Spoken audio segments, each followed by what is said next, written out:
Bible एक वर्ष में। नमस्कार, आप सबका बाइबल एक वर्ष में स्वागत है। आप सब ने जो कदम उठाया है प्रभु के वचन सुनने के लिए, यह हमारे जीवन के अंधेरों को दूर करेंगे और हमें प्रभु के प्रकाश में चलाएंगे। आज हम संत योहन के सुसमाचार का अध्याय 14, यिर्मयाह के ग्रंथ का अध्याय 49 और 50 सुनेंगे। प्रभु का वचन सुनने से पहले आइए हम ईश्वर से प्रार्थना करें। हे प्रभु, हम आपका वचन सुनने वाले हैं। हमारे मन की आंखें खोलें और हमें आध्यात्मिक प्रज्ञा दें ताकि हम आपको जान सकें और आपके वचन के अनुसार अपना जीवन जिए। यह हम मांगते हैं आपसे प्रभु यीशु के नाम, आमीन। संत योहन का सुसमाचार अध्याय 14। प्रभु ईसा का अपने शिष्यों से नया संबंध। तुम्हारा जी घबराए नहीं, ईश्वर में विश्वास करो और मुझ में भी विश्वास करो। मेरा पिता के यहाँ बहुत से निवास स्थान है। यदि ऐसा नहीं होता तो मैं तुम्हें बता देता, क्योंकि मैं तुम्हारे लिए स्थान का प्रबंध करने जाता हूँ। मैं वहां जाकर तुम्हारे लिए स्थान का प्रबंध करने के बाद फिर आऊंगा और तुम्हें अपने यहाँ ले जाऊंगा, जिससे जहां मैं हूँ वहां तुम भी रहो। मैं जहां जा रहा हूँ तुम वहां का मार्ग जानते हो। थॉमस ने उनसे कहा, प्रभु, हम यह भी नहीं जानते कि आप कहाँ जा रहे हैं, तो वहां का मार्ग कैसे जान सकते हैं? ईसा ने उससे कहा, मार्ग, सत्य और जीवन मैं हूँ। मुझसे होकर गए बिना कोई पिता के पास नहीं आ सकता। यदि तुम मुझे पहचानते हो तो मेरे पिता को भी पहचानोगे। अब तो तुम लोगों ने उसे पहचाना भी है और देखा भी। फिलिप ने उनसे कहा, प्रभु, हमें पिता के दर्शन कराइए, हमारे लिए इतना ही बहुत है। ईसा ने कहा, फिलिप, मैं इतने समय तक तुम लोगों के साथ रहा, फिर भी तुमने मुझे नहीं पहचाना। जिसने मुझे देखा है उसने पिता को भी देखा है। फिर तुम यह क्या कहते हो, हमें पिता के दर्शन कराइए? क्या तुम विश्वास नहीं करते कि मैं पिता में हूँ और पिता मुझ में है? मैं जो शिक्षा देता हूँ वह मेरी अपनी शिक्षा नहीं है। मुझ में निवास करने वाला पिता मेरे द्वारा अपने महान कार्य संपन्न करता है। मेरी इस बात पर विश्वास करो कि मैं पिता में हूँ और पिता मुझ में है। नहीं तो उन महान कार्यों के कारण ही इस पर विश्वास करो। मैं तुम लोगों से यह कहता हूँ, जो मुझ में विश्वास करता है वह स्वयं वे कार्य करेगा जिन्हें मैं करता हूँ। वह उनसे भी महान कार्य करेगा, क्योंकि मैं पिता के पास जा रहा हूँ। तुम मेरा नाम लेकर जो कुछ मांगोगे मैं तुम्हें वही प्रदान करूंगा, जिससे पुत्र के द्वारा पिता की महिमा प्रकट हो। यदि तुम मेरे नाम लेकर मुझसे कुछ भी मांगोगे तो मैं तुम्हें वही प्रदान करूंगा। पवित्र आत्मा की प्रतिज्ञा। यदि तुम मुझे प्यार करोगे तो मेरी आज्ञाओं का पालन करोगे। मैं पिता से प्रार्थना करूंगा और वह तुम्हें एक दूसरा सहायक प्रदान करेगा, जो सदा तुम्हारे साथ रहेगा। वह सत्य का आत्मा है, जिसे संसार ग्रहण नहीं कर सकता, क्योंकि वह उसे ना तो देखता और ना पहचानता है। तुम उसे पहचानते हो, क्योंकि वह तुम्हारे साथ रहता है और तुम में निवास करता है। मैं तुम लोगों को अनाथ छोड़कर नहीं जाऊंगा, मैं तुम्हारे पास आऊंगा। थोड़े ही समय बाद संसार मुझे फिर नहीं देखेगा। तुम मुझे देखोगे, क्योंकि मैं जीवित रहूंगा और तुम भी जीवित रहोगे। उस दिन तुम जान जाओगे कि मैं पिता में हूं और तुम मुझ में हो और मैं तुम में।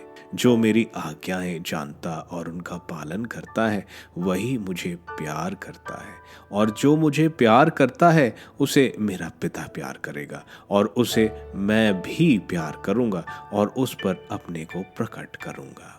यूदस ने, इस्करियोती ने नहीं, उनसे कहा, प्रभु, आप हम पर अपने को प्रकट करेंगे, संसार पे नहीं। इसका कारण क्या है?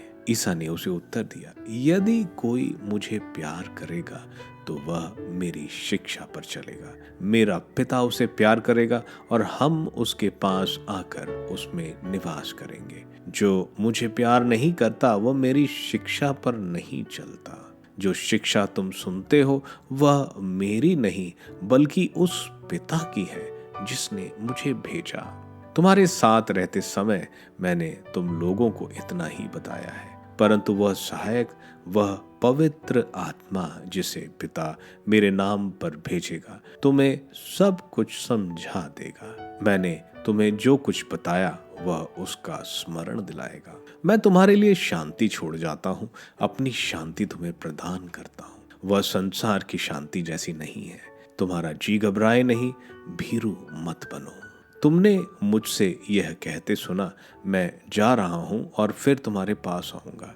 यदि तुम मुझे प्यार करते तो आनंदित होते कि मैं पिता के पास जा रहा हूं, क्योंकि पिता मुझसे महान है। मैंने पहले ही तुम लोगों को यह बताया, जिससे ऐसा हो जाने पर तुम विश्वास करो। अब मैं तुम लोगों से अधिक बातें नहीं करूंगा, क्योंकि इस संसार का नायक आ रहा है। वह मेरा कुछ नहीं बिगाड़ सकता, किंतु यह आवश्यक है कि संसार जान जाए कि मैं पिता को प्यार करता हूँ और पिता ने मुझे जैसा आदेश दिया है मैं वैसा ही करता हूँ। उठो, हम यहाँ से चलें। यिर्मयाह का ग्रंथ अध्याय 49। अम्मोनियों के विषय में प्रभु यह कहता है, क्या इज़राइल का कोई वंशज नहीं है? क्या उसका कोई उत्तराधिकारी नहीं है? नहीं तो क्यों मिल्कोम गाद का उत्तराधिकारी हो गया है और इसके लोग उसके नगरों में बस गए हैं। इसलिए प्रभु यह कहता है, देखो वह दिन आ रहे हैं जब मैं रब्बा आमोन के विरुद्ध युद्ध घोष करूंगा। वह उजाड़ खंडरों का ढेर बन जाएगा और उसके नगर आग में जला दिए जाएंगे। प्रभु कहता है, तब इज़राइल अपने उत्तराधिकारी का उत्तराधिकारी हो जाएगा। हेशबोन विलाप करो, क्योंकि आए उजाड़ दिया गया है। रब्बा की पुत्रियों रो, अपनी अपनी कमर में टाट बांध लो, छाती पीटो और बाड़े में इधर उधर भागो, क्योंकि अपने याजकों और राज्याधिकारियों के साथ मिल्कोम निर्वासित किया जाएगा। तुम्हें अपनी घाटियों का गर्व क्यों है, विद्रोही पुत्री? तुम जिसने अपना धन संपत्ति का भरोसा करते हुए यह कहा, मुझ पर कौन आक्रमण कर सकता है? विश्वमंडल का प्रभु ईश्वर यह कहता है, देखो मैं तुम्हारे चारों ओर के लोगों द्वारा तुम पर आतंक बरसाऊंगा और तुम बाहर निकाल दी जाओगी, हर एक अपनी अपनी राह पर। भागने वालों को एकत्रित करने कोई नहीं रहेगा। लेकिन प्रभु यह कहता है, इसके बाद मैं अम्मोनियों का भाग्य बदल दूंगा। एदोमियों के विषय में विश्वमंडल का प्रभु यह कहता है, क्या तेमान की प्रजा नष्ट हो गई? क्या मनुष्यों में परामर्श देने की शक्ति नहीं रही? क्या उनकी प्रज्ञा का लोप हो गया? ददान के निवासियों, मुड़कर भागो, खाइयों में छुप जाओ, क्योंकि मैं एसाव पर विपत्ति ढाऊंगा। जब मैं उसे दंडित करूंगा, यदि अंगूर बटोरने वाले तुम्हारे यहाँ आएंगे तो वे सिला छोड़ेंगे। यदि चोर रात में आते हैं तो वे अपनी इच्छा भर बर्बाद करेंगे। किंतु मैंने एसाव को नंगा कर दिया है, मैंने उसके छिपने के सभी स्थान प्रकट कर दिए और अब वह अपने को छिपा नहीं पा रहा है। उसके वंशज, उसके भाई और उसके पड़ोसी लोग नष्ट हो गए हैं और वह स्वयं भी जीवित नहीं। अपने अनाथों को अपने पीछे छोड़ दो, मैं उन्हें जीवित रखूंगा और अपनी विधवाओं को मेरा भरोसा दो। प्रभु कहता है, यदि उन लोगों को भी प्याला पीना पड़ गया जिन्हें नहीं पीना चाहिए था, तो क्या तुम बिना दंड के रहोगे?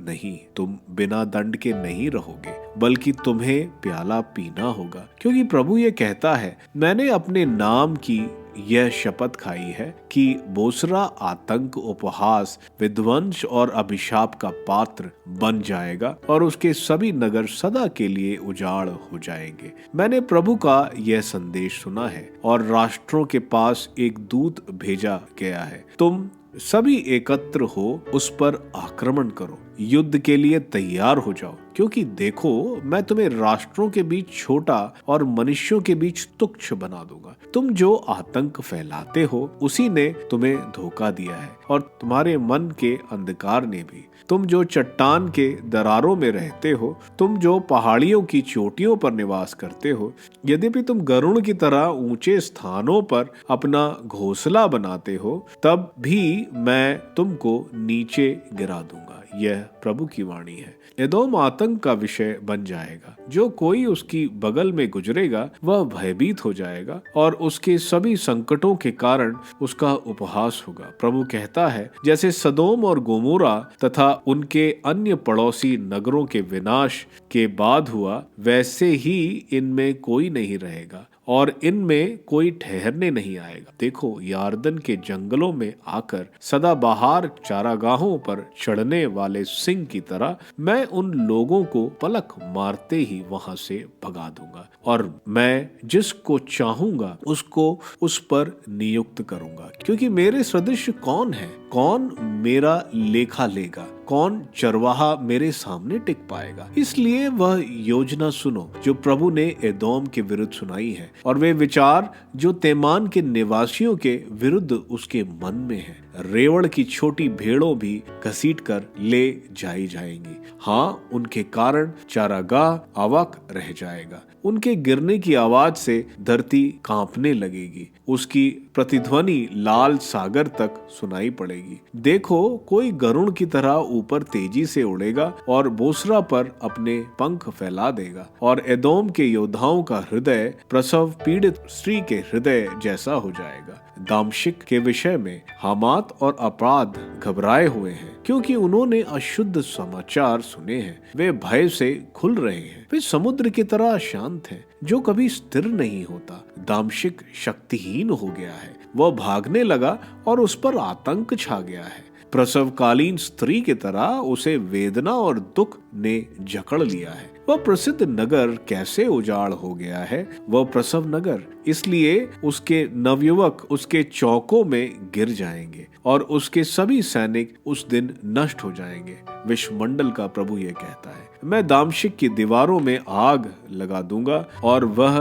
बेबन हदद के महल जला देंगी। अरबी लोगों के विषय में, केदार और हाजोर के राज्यों के विषय में, जिन्हें बाबुल के राजा नबूकदनेस्सर ने पराजित किया था, प्रभु यह कहता है, उठो, केदार पर आक्रमण करो, पूर्व के लोगों का विनाश कर दो। उनके तंबू और उनके रेवड़, उनके पर्दे और उनका सारा सामान ले लिया जाएगा। उनके ऊंट उनके यहाँ से छीन लिए जाएंगे, और लोग चिल्लाकर उनसे यह कहेंगे, हर तरफ आतंक ही आतंक है, भागो, दूर चले जाओ, खाई खोद कर छिप जाओ, हासोर के निवासियों। यह प्रभु की वाणी है। क्योंकि बाबुल के राजा नबूकदनेस्सर ने तुम्हारे विरुद्ध एक योजना बनाई है और तुम्हारे विरुद्ध एक षड्यंत्र रचा है। उठो, उस शांत राष्ट्र पर आक्रमण करो जो सुरक्षित है। यह प्रभु की वाणी है। जिसके ना फाटक है और ना अंग्रलाएं हैं, जो अलग है, उनके ऊंट लूट का माल बन जाएंगे, उनके ढोर लूट की वस्तु। जो अपनी कनपटियों के केश कटवाते हैं, मैं उनको चारों ओर बिखेर दूंगा और हर तरफ से उन पर विपत्ति ढाऊंगा। यह प्रभु की वाणी है। हसोर, गीदड़ों की मांद हो जाओ,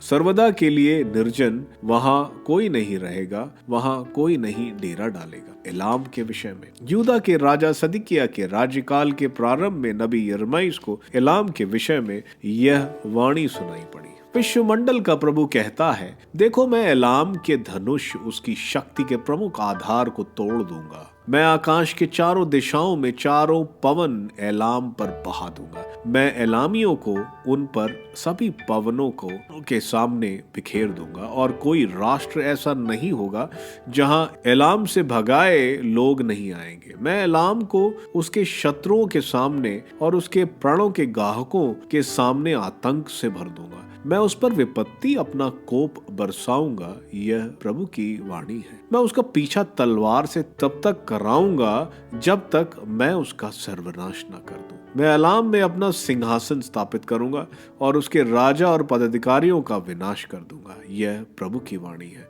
किंतु बाद में एलाम के बंदियों को वापस ले आऊंगा। यह प्रभु की वाणी है। यिर्मयाह का ग्रंथ अध्याय 50 बाबुल के विषय में। प्रभु ने बाबुल खलदेइयों के देश के विषय में नबी यिर्मयाह द्वारा यह वाणी सुनाई।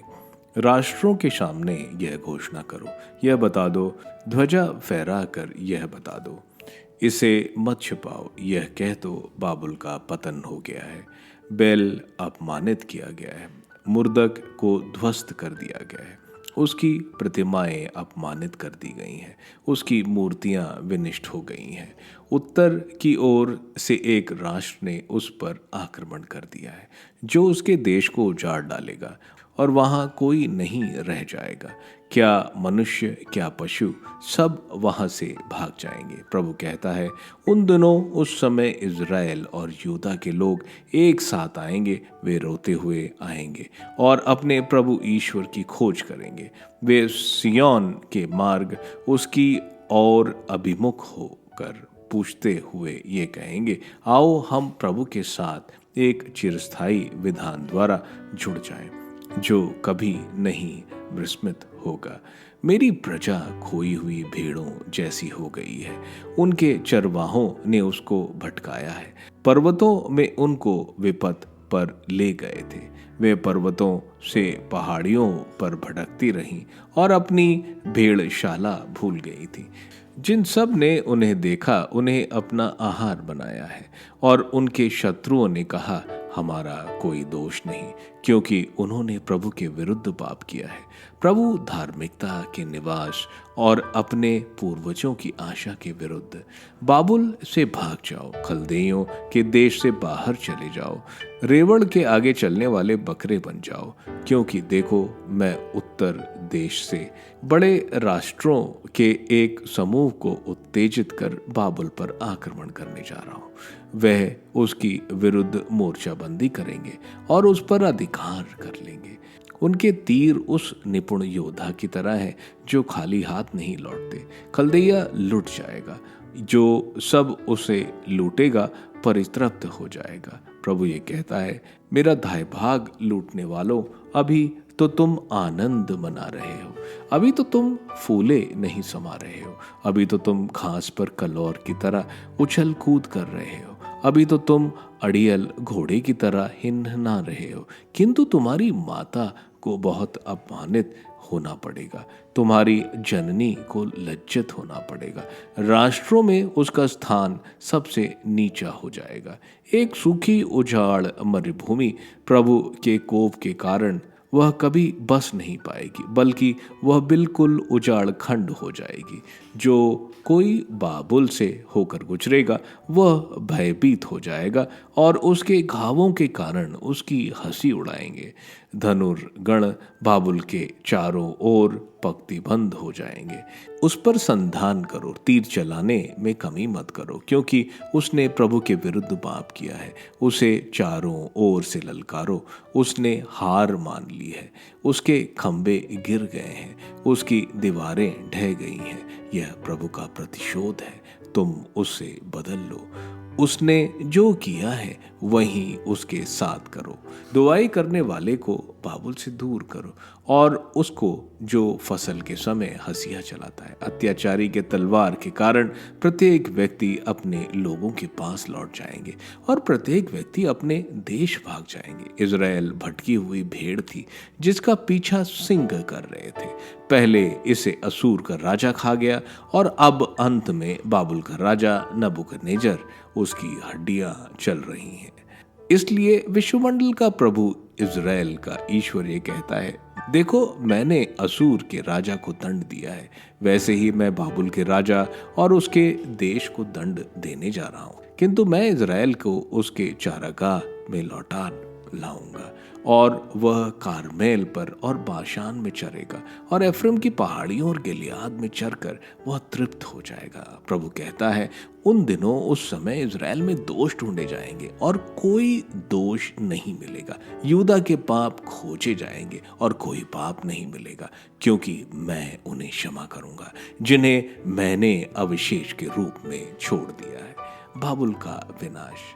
मर्तीम देश पर आक्रमण करो और फेकौद के निवासियों पर, उन्हें मारो और पूरी तरह नष्ट कर दो। प्रभु यह कहता है, और मैंने तुम्हें जो आदेश दिए हैं उनका पालन करो। देश में युद्ध का कोलाहल और घोर विपत्ति, समस्त पृथ्वी का यह हथौड़ा कैसे टूटकर चूर चूर हो गया है, कैसे यह बाबुल राष्ट्रों के बीच घृणा का पात्र बन गया है। बाबुल, मैंने तुम्हारे लिए फंदा डाला और तुम फंस गए, और तुमको पता भी ना चला, तुम्हें ढूंढ कर पकड़ लिया गया, क्योंकि तुमने प्रभु को ललकारा था। प्रभु ने अपना शास्त्रागार खोल दिया है और अपने क्रोध के अस्त्र निकाल लिए हैं, क्योंकि विश्वमंडल के प्रभु ईश्वर के खलदेइयों के देश में काम करना है। उस पर हर ओर से आक्रमण करो, उसके अन्न भंडार खोल दो, उसे अनाज के ढेरों की तरह जमा कर दो और पूरी तरह नष्ट कर दो। उसका कुछ भी शेष न रहने दो, उसके सारे सांड मार डालो, उन्हें वध करने ले जाओ। उन पर शोक, क्योंकि उनका दिन, उनके दंड का समय आ रहा है। सुनो, सिय्योन में प्रभु हमारे ईश्वर के प्रतिशोध, अपने मंदिर के लिए उसके प्रतिशोध की घोषणा करने वे लोग आ रहे हैं जो बाबुल देश से बचकर भागे हैं। धनुर्धरों को, सब धनुष खरीदने वालों को बाबुल के विरुद्ध एकत्रित करो, उसको चारों ओर बढ़ा डालो, किसी को बचकर निकलने मत दो। उसको कर्मों के अनुसार उसका बदला चुकाओ। उसने जो सब कुछ किया है वैसा ही उसके साथ करो, क्योंकि उसने प्रभु इज़राइल के परम पावन की गर्व से अवहेलना की है। इसलिए उसके नवयुवक उसके चौराहे पर किरचाएंगे और उसके सभी सैनिक उस दिन नष्ट हो जाएंगे। यह प्रभु की वाणी है।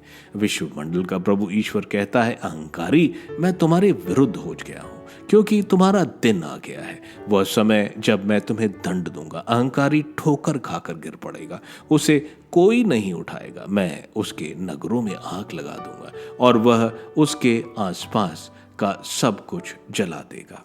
विश्वमंडल का प्रभु ईश्वर ये कहता है, इज़राइल के लोग बददलित हैं और उनके साथ यूदा के लोग भी। जिन लोगों ने उन्हें बंदी बनाया है वह उन्हें जकड़े हैं, वह उन्हें छोड़ना नहीं चाहते, किंतु उनका उद्धारक शक्तिशाली है। उसका नाम विश्वमंडल का प्रभु है।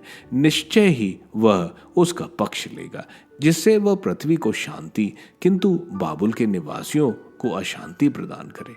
प्रभु कहता है, खलदेइयों पर तलवार और बाबुल के निवासियों और उसके पदाधिकारियों तथा बुद्धिमानों पर भी, शकुन विचारकों पर तलवार जिससे वे मूर्ख बन जाएं, योद्धाओं पर तलवार जिससे वे भयभीत हो जाएं, उसके घोड़ों और रथों पर तलवार और उसके यहाँ के समस्त विदेशी सैनिक पर भी, जिससे वे स्त्रियां जैसे हो गए, उसके सभी कोषागरों पर तलवार जिससे वे लूट गए, जिसके जलाशयों पर सूखा जिससे वे सूख जाएं, क्योंकि वह देव मूर्तियों का देश है और लोग घृणित प्रतिमाओं के पीछे पागल हैं।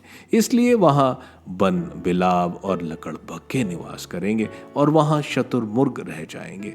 वहाँ कभी मनुष्य निवास नहीं करेंगे, उसमें युग युग तक कोई ऐसा नहीं बसेगा। प्रभु कहता है, जैसा ईश्वर द्वारा सदोम और गमोरा और उसके आसपास के नगरों का विनाश होने पर हुआ था, वैसे ही वहाँ कोई मनुष्य नहीं रहेगा और कोई मानव संतान वहाँ नहीं रुकेगी। देखो, उत्तर से एक जाति आ रही है, एक शक्तिशाली राष्ट्र और अनेक राजा पृथ्वी के सीमांतों से चले आ रहे हैं। वे धनुष और बर्छा लिए हुए हैं, वे क्रूर हैं, वे दया नहीं जानते। उनका कोलाहल समुद्र के गर्जन की तरह है, वे घोड़ों पर सवार हैं। बाबुल की पुत्री, वे तुमसे युद्ध करने संयुक्त रूप से तैयार है। बाबुल के ईश्वर ने उनके विषय में सुना है और उसकी भुजाएं सुन्न हो गई हैं। प्रसवकालीन स्त्री की पीड़ा जैसी वेदना ने उसे ग्रस्त कर लिया है। देखो, यार्दन के जंगल से सदाबहार कारागृह पर आक्रमण करने वाले सिंह की तरह मैं वहां से उनको अचानक भगा दूंगा। मैं जिसे चाहूंगा उसे उस पर नियुक्त करूंगा, क्योंकि मेरे सदृश कौन है? कौन मुझसे उत्तर मांगेगा? मेरे सामने कौन चरवाहा टिक पाएगा? इसलिए प्रभु ईश्वर ने बाबुल के विरुद्ध की जो योजना बनाई है और खलदेइयों के देश के विरुद्ध जो लक्ष्य तय किए हैं, उन्हें सुनो। निश्चय ही उनके रेवड़ की छोटी भेड़ें घसीट ली जाएंगी। निश्चय ही उनका चारागृह भयभीत हो जाएगा। बाबुल पर विजय के कोलाहल से पृथ्वी कांप उठेगी और उसका चित्कार राष्ट्रों में सुनाई देगा। संत योहन के सुसमाचार का अध्याय 14 बहुत आत्मिक खजानों से भरा है। हम देखते हैं प्रभु बोल रहे हैं उनके मृत्यु के बाद भी और जो यातनाएं सहनी पड़ेंगी इनसे घबराने की जरूरत नहीं है। प्रभु की शांति साथ रहेगी जो इन मुश्किलों से सहने के लिए हमें शक्ति प्रदान करेगी। प्रभु पिता परमेश्वर के स्वर्ग के घर के बारे में बोल रहे हैं जहां वे हम सब के लिए कमरे तैयार कर रहे हैं। यहीं सारे देवदूत सारे संत परमेश्वर की आराधना करते हैं। आगे हम देखते हैं प्रभु बहुत बड़ी बात बोल रहे हैं कि वे ही मार्ग हैं, वे ही मध्यस्थ हैं पिता परमेश्वर के पास पहुंचने के लिए। फिलिप द्वारा पूछे जाने पर प्रभु बोल रहे हैं जिसने प्रभु को देखा उसने पिता परमेश्वर को देखा। प्रभु बोल रहे हैं स्वर्ग जाने के बाद भी प्रभु हमारी प्रार्थनाएं सुनेंगे। प्रभु के नाम पर हर चीज पिता परमेश्वर देंगे। जो भी प्रभु की आज्ञाओं को मानेगा उनको पवित्र आत्मा का अभिषेक मिलेगा। प्रभु हमें अकेला नहीं छोड़ेंगे। वे पिता परमेश्वर और पवित्र आत्मा के साथ हमारे हृदय में रहेंगे अगर हम उनकी आज्ञाओं पर चलें। प्रभु स्वर्गीय शांति के वरदान की बात कर रहे हैं जो हमें सांसारिक परेशानियों से शांति प्रदान करेगा। प्रभु बोल रहे हैं पिता परमेश्वर प्रभु से बड़े हैं, यानी प्रभु के इंसानी रूप में पिता परमेश्वर उनसे बड़े हैं। यिर्मयाह के ग्रंथ के अध्याय 49 और 50 में हम इज़राइल के आसपास के राष्ट्रों का पतन देखते हैं जिनमें अमोनी, एदोम, दमास्कस, केदार, हजूर, इलाम और बेबीलोन के ऊपर प्रभु का कोप जिन्होंने इज़राइल और प्रभु के खिलाफ कार्य किए थे वो हम देखते हैं। आप सबको धन्यवाद ईश्वर के वचन सुनने के लिए। मैं आपसे विनती करता हूं कि आप बाइबल एक वर्ष में को दूसरों के साथ शेयर करें क्योंकि प्रभु का वचन स्वयं प्रभु यीशु है। प्रभु को दूसरों को देने वालों को प्रभु की आशीष जरूर मिलेगी। मैं आप सबका बड़ी बेसब्री से कल इंतजार करूंगा। धन्यवाद।